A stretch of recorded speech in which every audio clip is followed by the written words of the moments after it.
ನಾವು ಟ್ರಿಪ್ ಹೋಗಿದ್ದು ಗೋವಾಗೆ. ಸೊ ಇದು ಡೇ 1 ವ್ಲಾಗ್ ಆಗಿರುತ್ತೆ. Hi hello welcome back. So ನಾವು ಅಲ್ಲಿ ಹೋಗಿ ರೀಚ್ ಆಗೋ ಅಷ್ಟೊತ್ತಿಗೆ ಆಲ್ರೆಡಿ ಮಾರ್ನಿಂಗ್ 9 o'clock ಆಗಿತ್ತು. ಸೊ ನಮ್ದು ಹೋಟೆಲ್ ಚೆಕ್ ಇನ್ ಇದ್ದಿದ್ದು ಆಫ್ಟರ್ ಲಂಚ್ ಅಂತೇಳಿ, ಬಟ್ ಫ್ರೆಶ್ ಅಪ್ ಆಗಕ್ಕೆ ರೂಮ್ ಕೊಡ್ತೀವಿ ಅಂತ ಹೇಳಿದ್ರು. ಹಂಗಾಗಿ ಕೆಳಗಡೆ ರಿಸೆಪ್ಷನ್ ಅಲ್ಲಿ ನಿಂತ್ಕೊಂಡು ವೆಯ್ಟ್ ಮಾಡ್ತಾ ಇದ್ವಿ, ಯಾಕಂದ್ರೆ ಯಾವ ರೂಮ್ ಅಂತ ಇನ್ನೂ ಕನ್ಫರ್ಮ್ ಆಗಿರ್ಲಿಲ್ಲ.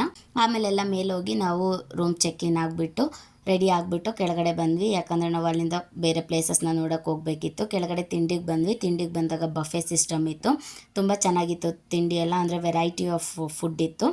ಅಲ್ಲಿಂದ ರೆಡಿ ಆದಮೇಲೆ ನಮಗೆ ಅದೇ ಹೋಟೆಲಲ್ಲಿ 2 days ಸ್ಟೇ ಅಂತ ಡಿಸೈಡ್ ಆಯಿತು. ಅದಾದಮೇಲೆ ರೂಮ್ ಕೊಟ್ಟು ಚಿಕ್ಕದಾಗ ಒಂದು ರೂಮ್ ಟೂರ್ ಮಾಡಿಕೊಂಡು ಮತ್ತೆ ಬಸ್ ಹತ್ತಿದ್ವಿ. ನಾನು ಮುಂಚೆನೇ ಹೇಳ್ದಂಗೆ ನಮ್ಮದು ಬಸ್ಸಲ್ಲಿ ಫುಲ್ಲು ಸೌಂಡ್ ಇದ್ದಿದ್ದರಿಂದ ಅಲ್ಲಿ ನಿಲ್ಲಿಸಿದ ತಕ್ಷಣ ಬೇರೆಯವರೆಲ್ಲ ಬಂದು ಕುಣಿಯೋಕ್ಕೆ ಸ್ಟಾರ್ಟ್ ಮಾಡಿದ್ರು.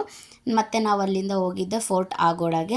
ಹೋದಾಗ ಅಲ್ಲಿ ಆಗೋಡ ರಿವರ್ ಹತ್ರ ಫೋರ್ಟ್ ಇರೋದು, ಸೈಟ್ ಸೀಯಿಂಗ್ ಥರ ಇತ್ತು.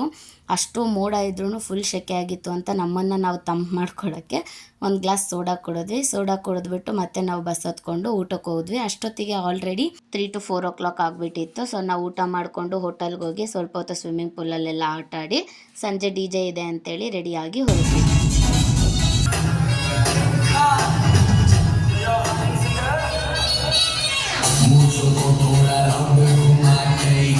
ಇಲ್ಲಿ ಡ್ಯಾನ್ಸ್ದೆಲ್ಲ ಜಾಸ್ತಿ ಲಾಂಗ್ ವಿಡಿಯೋ ಹಾಕೋಕ್ಕಾಗಲ್ಲ, ಹಂಗಾಗಿ ಶಾರ್ಟ್ ವಿಡಿಯೋ ಹಾಕಿದ್ದೀನಿ. ಅದಾದಮೇಲೆ ನಾವು ಊಟ ಮಾಡಿಕೊಂಡು ರಿಟರ್ನ್ ಹೋಟೆಲ್ ಕಡೆ ಹೊರಟ್ವಿ. ಅದಾದಮೇಲೆ ಅಲ್ಲಿಗೆ ಹೋಗಿ ಸ್ವಲ್ಪ ಹೊತ್ತೆಲ್ಲ ಕೂತ್ಕೊಂಡು ಮಾತಾಡಾದ್ಮೇಲೆ ನೈಟು ಬೀಚ್ ವ್ಯೂ ನೋಡೋಣ ಅಂತೇಳಿ ಬೀಚ್ ಹತ್ರ ಹೋಗಿ ಸ್ವಲ್ಪ ಹೊತ್ತು ಅಲ್ಲೇ ಕೂತ್ಕೊಂಡು ಮಾತಾಡಿ ರಿಟರ್ನ್ ರೂಮಿಗೆ ಬಂದು ಮಲ್ಕೊಂಡ್ವಿ.